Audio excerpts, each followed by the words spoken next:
கிறிஸ்துவுக்குள் பிரியமான சகோதர சகோதரியே, தமிழ்நாட்டில் ஒரு மதுரையில் நடந்த ஒரு கூட்டத்தில் எல்லா மிஷினரிகளும், இந்தியாவில் இருக்கிற எல்லா மிஷினரியும் அவங்க அழைச்சாங்களாம்.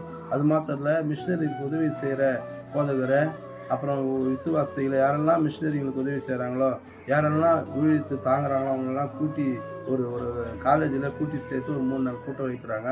அதில் மிஷினரிகள் வராங்க, சிவசேஷிகள் வராங்க, போதகர்கள் வராங்க, ஊழியர்கள் வராங்க, அதாவது அநேகர் வந்து டிராக்ஸ் ஊழியம் செய்கிறவங்க வராங்க. அது மாத்திரம் இல்லை, ஏன்னா அநேக ஊழியத்துக்கு தாங்குகிற அநேக அந்த பிலீவர்கள் வராங்க.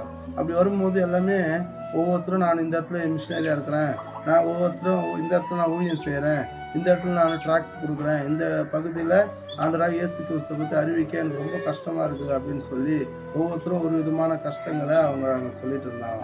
அப்படி அந்த ஒரு நாள் கூட்டம் முடிஞ்சு மறுநாள் எல்லாமே தூங்குறதுக்கு போயிட்டாங்களாம். அப்போ தூங்குறதுக்கு போயிட்ட உடனே ஒவ்வொருத்தரும் மிஷினரிங்க நான் இங்கே ஊழியம் செய்கிறேன், இதன் பாடுகள் மட்டும் ஊழியம் செய்கிறேன்னு சொல்கிறாங்களே, அப்போ நாம் எந்த இடத்துல ஊழியம் செய்கிறோம், நாம் என்னென்ன செய்கிறோன்னு சொல்லி ஒரு மிஷினரி ஒரு நைட்டு 12 மணி அந்த 3 மணி டைமில் அவர் என்ன பண்ணுறாராம், யோசிக்கிறாராம். நம்ம எங்கெங்கெல்லாம் ஊழியம் செய்தோம், எவ்வளோ பாடுகள் அனுபவித்தோம், என்னென்ன எத்தனை பேர் ஆதாயப்படுத்தணும்னு சொல்லி அவர் ஞாபகப்படுத்தினே இருந்தாராம். அப்படி ஞாபகப்படுத்துகிறப்போ ஒரு விடிகாலம் ஒரு அதிகாலை நேரத்தில் ஒருவர் வந்து ஒவ்வொரு ரூமாக பெண்கள் படுத்து கொண்டிருக்கிற ரூமை திறந்து பார்க்குறாராம், ஆண்கள் படுத்து கொண்டிருக்கிற ரூமை திறந்து பார்க்குறாராம், சிறு பிள்ளைங்க படுத்து கொண்டிருக்கிற ரூமை திறந்து பார்க்கும்போது பெண்கள் படுக்கிற ரூமை திறந்து பார்க்குறப்போ யார் இது அப்படின்ட்டு ஒரு அங்கே அந்த ஜெபிஷன் இருந்த அந்த மனிதர் அந்த கிரவுண்ட்லேருந்து ஜெபிஷன் யார் இந்த ரூமுகளில் போய் செக் பண்ணுறாங்களே, பெண்கள் இருக்கிற ரூமில் போகிறாங்களே அப்படின்னு சொல்லி அவர் வேகமாக அந்த இடத்த போயிட்டு பார்க்கறதுக்கு வேகமாக ஓடுறாரு.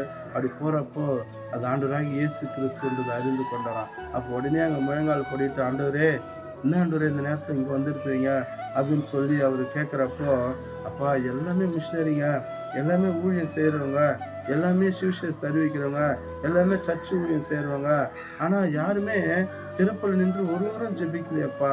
அதிகாலையில் தேடுகிறோம் என்னை கண்டறிவான்ற வசனத்தின்படி அதிகாலையில் யாராவது ஒருவர் தேசத்துக்காக திருப்பல் நிற்பாங்கன்னு பார்த்தேன், யாராவது ஒருவர் அவன் குடும்பத்துக்காக திருப்பல் நிற்பாங்கன்னு பார்த்தேன், யாராவது ஒருத்தர் நாட்டில் நடக்கிற அநேக அக்கிரமங்களுக்காக திருப்பல் நின்று ஜெபிப்பாங்கன்னு பார்த்தேன், ஒருவரும் காணலையப்பா. இங்கே ஏறக்குறைய 500 மிஷினரிங்க இருக்கிறாங்க, ஏறக்குறைய 500க்கும் மேற்பட்ட போதகர் இருக்கிறாங்க, ஏறக்குறைய 500க்கும் மேற்பட்ட ஊழியத்தை தாங்குகிறவங்க இருக்கிறாங்க. இவ்வளோ பேர் இருந்தும் எல்லாமே ஊழியம் செய்கிறவங்கன்னு சொல்கிறீங்களே, ஆனால் யாரும் ஒருவர் கூட திருப்பல் நின்று யாரும் தேசத்துக்காக ஜெபிக்கலையாப்பா அப்படின்னு சொல்லி அவர் இயேசு கிறிஸ்து அந்த மனிதனோடு பேசும்போது அந்த மனிதன் கதறி அழுது, ஆண்டவரே நான் திருப்பல நிற்பேன், ஆண்டவரே என் தேசத்துக்காக நான் திருப்பல நிற்பேன், என் கிராமத்துக்காக நான் திருப்பல நிற்பேன், என் ஊரில் இருக்கிற அக்கிரமங்களுக்காக நான் திருப்பல நின்று ஜெபிப்பேன்னு சொல்லி அவர் கதறி அழுத உடனே ஆண்டவர் சொன்னாராம், ஜெபிங்க அப்படின்னு சொல்லிட்டு அவர் அங்கே கடந்து போயிட்டாராம். இதை கேட்டுக்கொண்டிருக்கிற சகோதரனே சகோதரியே, நீங்கள் நானும் கூட கிறிஸ்தவங்களாக வாழ்ந்து கொண்டிருக்கிறோம். அநேகர் வந்து ஊழியம் செய்து கொண்டிருக்கிறோம், ஊழியத்தை தாங்கி கொண்டிருக்கிறோம். ஆனால் நீங்கள் நான் அதிகாலையில் எழுந்து எப்போது திருப்பல் நின்று என் தேசத்துக்காக, என் சபைக்காக, என் போதகருக்காக, இந்த ஊழியத்துக்காக அப்படி யாராவது திருப்பல் நின்று ஜெபிச்சிருக்குமா? ஆண்டவர் ஒவ்வொரு நாளும் தன் வீட்டை வந்து நம்மளுடைய வீட்டுகளை திறந்து பார்க்குறாரு. ஐயோ என் மகன் இன்னைக்கு எனக்காக திருப்பல் நின்று ஜெபிக்க மாட்டானா, தேசத்துக்காக ஜெபிக்க மாட்டானா, ஒவ்வொரு நாளும் நம்ம வீட்டில் வந்து பார்க்குறாரு. அதிகாலை நேரத்தில் ஆண்டவர் வந்து ஒவ்வொரு வீடுகளிலும் எப்படி அந்த காலேஜில் வந்து பார்த்தாரோ அதே போல் நம்ம வீடுகளில் ஒவ்வொரு நாளும் பார்த்து கொண்டு தான் இருக்கிறாரு.